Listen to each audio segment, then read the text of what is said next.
Бул күтүүсүздөн болгон эки бирдей окуя эмнени түшүндүрдү? Эмнеден кабар берет?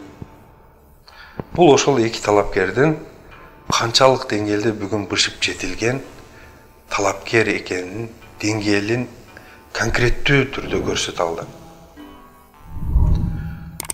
Садыр Жапаров жаман болгон жок. Мен көргөн жокмун андан эч кандай бир жамандыкты. Садыр Жапаровтан даяр эместикти көрдүм. Жанында кыз кулады. Катуу түштү. Биринчи карады дагы кайра аны байкай албай дароо аңдабаган төнү көрбөйт дейт го. Сөзүн улантууга аракет кылып баратып, республикасына таандык деп каралып туруп. Анан эл ызы чууп кеткени кайра карап анан түшүндү. Бат жетпеди. Анан мандыраш болуп калды. Эмне кыларын билбей калды. 7-8 секунд убакыт өткөндөн кийин араң баягы скорый чакыргыла деген бир такыр айласыз адамдын амалын көрсөттү да. Дагы 3-4 секунд өткөндөн кийин тилин карагыла деди. Балдар өздөрү эптеп ары бери кылышып кызды көтөрүп сахнадан түшүп кеткенден кийин мандыраж болуп калды деп неге айтып атам? Тилин тарткыла деген сөздү тилин suurгула деди. Тилин suurгула.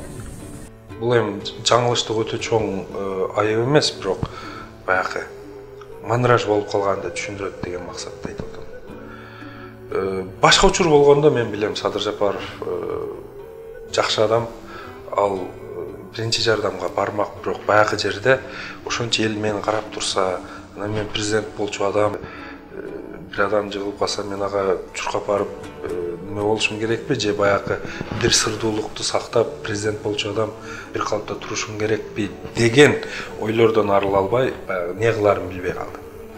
Бул эмнени түшүндүрөт? Албетте президент болууга азырынча даяр эмес экенин түшүндүрөт.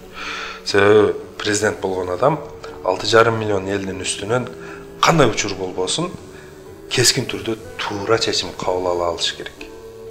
Экинчи талапкер Адахан Мадумаровда кандай болду? Анда адам эмес, асатаяк кулап бараткан. Бирок ал алдыракта турган үчүн алдын ала көрдү дагы асатаякты жерге кулата койбой эңилип кармап калды. Бул эмнеден кабар берет?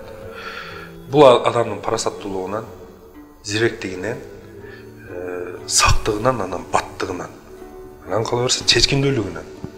Көз ирмемде асатаяк кулап кетпесин деп туура чечим кабыл алды дагы. Ойлонуп отурган жок. Мен президент болчу адам элем, эл карап турат эле, не деп ойлоп калат деген ойлорго алдырган жок. Просто кулаш керекпи, кулабаш керекпи?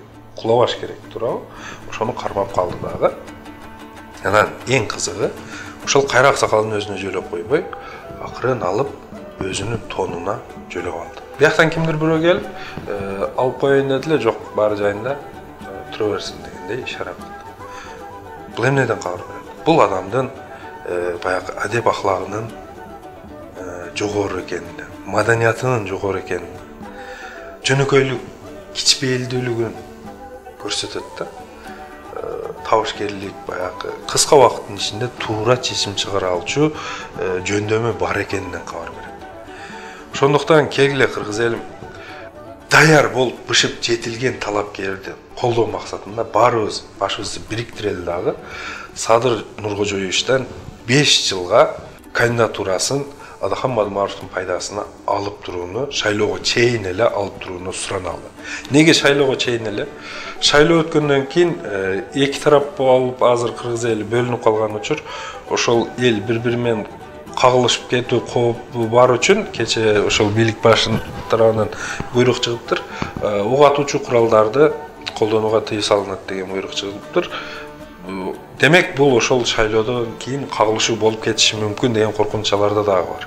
Ошол нерсени алдын алган болот элек, эгер Садыр Нуркожоевич шайлоого чейин эле кандидатурасын алып, бул тарапка өткөн болсо, элдин баардыгы бул тарапка чогуу өтүп, эл биримдикке келет. Мындан өтөбүз. Экинчиси, азыр Садыр Нуркожоевичти колдоп аткан баягы буга чейинки Кыргызстанда 30 жылдык тарыхында өнүктүрө койбой түзүлүп калган бир топ бар да, баягы бийликчил олигархтык топ. Ошолордун баары бүгүн ошолорду биз жеп жутар дейбиз, ошолорду чимкирик дейбиз, ошолорду башка дейбиз.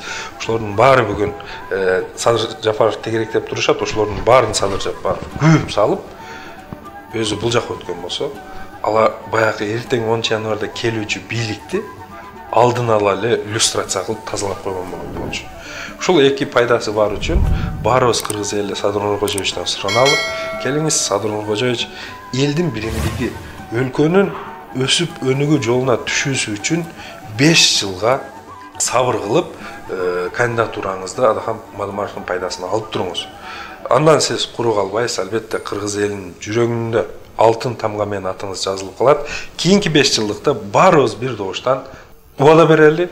Кийинки 5 жылдыкта буюрса Алла Таала насип кылган болсо, ошол күнгө баарыбыз эсен аман жетип барган болсок, баарыбыз бир добуштан Садыр Нуркожоевичти колдоп президент кылалы. Себеби ага чейин толугу менен бышып жетилип калат деген үмүттөмүн. Ошондуктан кегиле кыргыз элим Садыр Нуркожоевичтен бир добуштан сураналы.